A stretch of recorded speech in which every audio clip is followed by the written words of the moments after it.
Fala, meus amores, minhas amoras, tudo bem? Gente, fiquei sabendo de umas coisas hoje que eu fiquei, nossa senhora, chocada.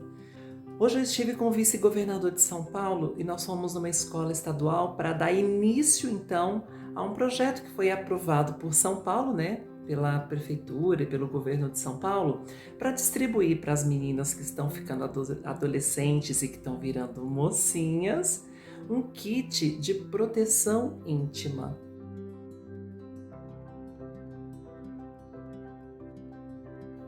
Aí eu comecei a lá, né? Tudo bem, eu já tinha entendido que era para distribuir absorvente para as meninas e tal, não sei o quê, mas eu fui entender pessoalmente, né? Eu estava em loco para descobrir por que exatamente esse projeto foi pensado, o que os educadores, eu conversei com muitos diretores de escola e muitos educadores, para entender por que exatamente as pessoas reivindicaram isso, uma coisa que em todos esses anos ninguém nunca teve um olhar para esse tipo de coisa, né?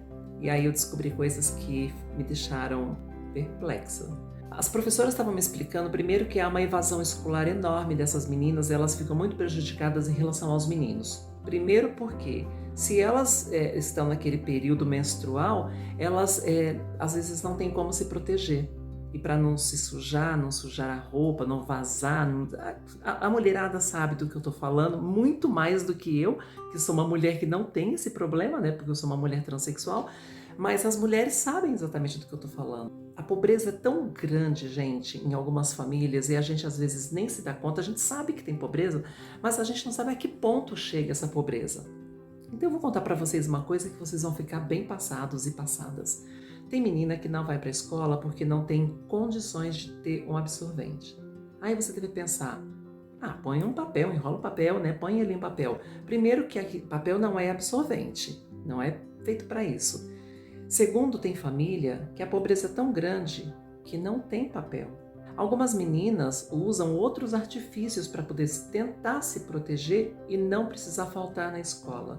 E é por isso que muitas faltam, porque não conseguem essa proteção e ficam envergonhadas, intimidadas. Óbvio, né? Quem não ficaria? Principalmente para uma adolescente que está com uma cabeça se formando para isso ainda. É uma coisa estranha acontecendo, uma mudança hormonal muito acentuada no corpo da mulher, né?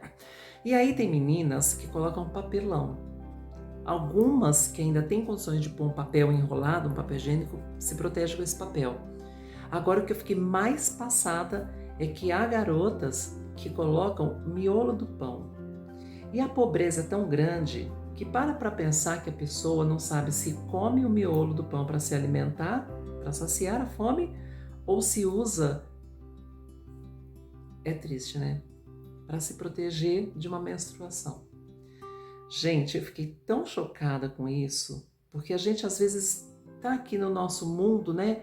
E apesar de eu estar lidando agora no gabinete lá do vereador Tami com todas essas causas, eu tenho descoberto coisas que estão me deixando estarrecida, coisas que a gente não se dá conta, nunca se deu conta, que eu nunca parei para pensar, que eu nunca percebi como tem sido bom para mim esse momento. E eu quero passar para vocês essa experiência que eu estou tendo, porque isso causa uma transformação aqui dentro, né? A gente para pensar. E aí é muito complicado você perceber que tem meninas que, gente, tem que escolher entre comer o pão, o miolo do pão, para se alimentar, ou usar para tentar barrar o sangramento ali, né, como absorvente. É um absurdo, eu não sabia realmente que as meninas passavam por isso. Nunca ouvi ninguém falar a respeito disso e nunca nem me passou pela cabeça perguntar. Mas por eu não ser uma mulher biológica, né, não tenho essa questão dos hormônios da mulher, da menstruação, e eu fiquei muito comovida com essa história. E que bom que na Câmara dos Vereadores foi votado o projeto apresentado pelo prefeito de São Paulo, o Ricardo Nunes, né? E de imediato, na primeira, já foi aprovado e todo mundo, homens e mulheres, vereadores que votaram, né? Inclusive o vereador também votou favorável, óbvio, todos eles votaram favorável a esse projeto para proteger essas meninas. Porque é por isso que a mulher, às vezes, um probleminha desse lá na frente tem um resultado que é um dano muito grande. Por isso que a mulher às vezes está inferiorizada ao homem, porque o problema já começa ali, olha aí, ó, uma das nascentes. O problema já começa no momento em que a menina às vezes tem que faltar na escola, perder aula e, portanto, ficar para trás nessa corrida, né? Não é competição, mas é uma corrida, ficar para trás porque não tem condições de ir para a aula, há uma evasão escolar por causa desse problema. Bom, questões resolvidas, isso agora vai para uma batalha também dos poderes para que vire uma lei estadual e depois federal para que todas as meninas do país tenham esse olhar, esse cuidado. É muito importante, não é? Eu fiquei muito feliz com isso.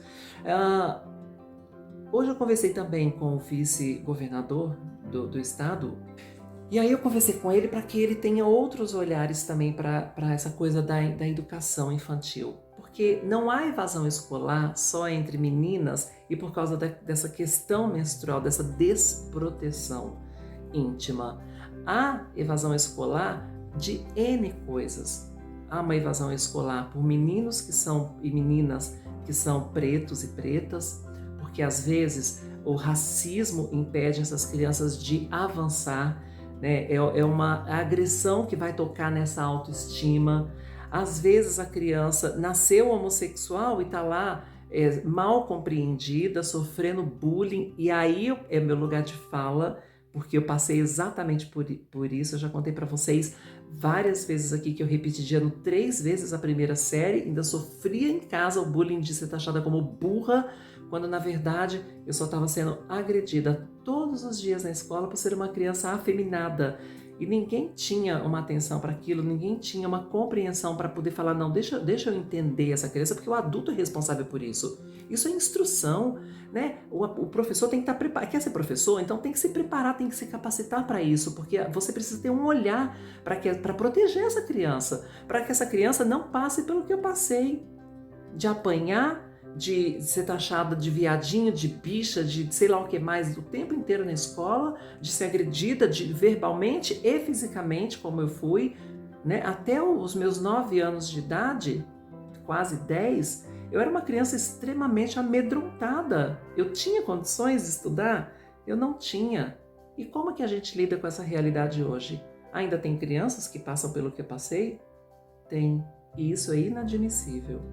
Nós que somos adultos temos obrigação de cuidar dessas crianças, e quem é professor tem mais obrigação ainda de se capacitar para acolher, a palavra é essa, todas as crianças e entender todos os tipos de problemas sociais que nós temos instaurados aqui, porque nós temos um racismo estrutural, nós temos uma homofobia estrutural que vem de muito tempo, por isso que é estrutural, né? Está enraizado nas entranhas da sociedade, do nosso ser, da nossa educação, porque educação é uma coisa que se dá em casa, na escola a gente dá instrução. Então para pensar e responde para si mesma qual é a contribuição que você adulto está dando.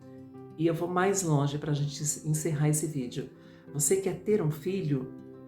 O que você está fazendo para se preparar, para aceitar o seu filho ou a sua filha do jeitinho que ele vai vir ao mundo? Partindo do princípio de que travesti, transexual, ninguém vira nada disso. Todo mundo nasce sendo assim.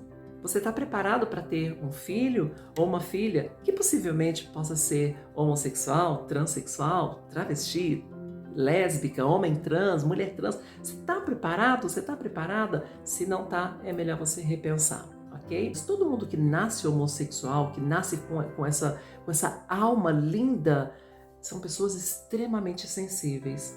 Traz para você, põe na sua vida, porque pai e mãe que tem filho da classe LGBT nunca vai morrer sozinho.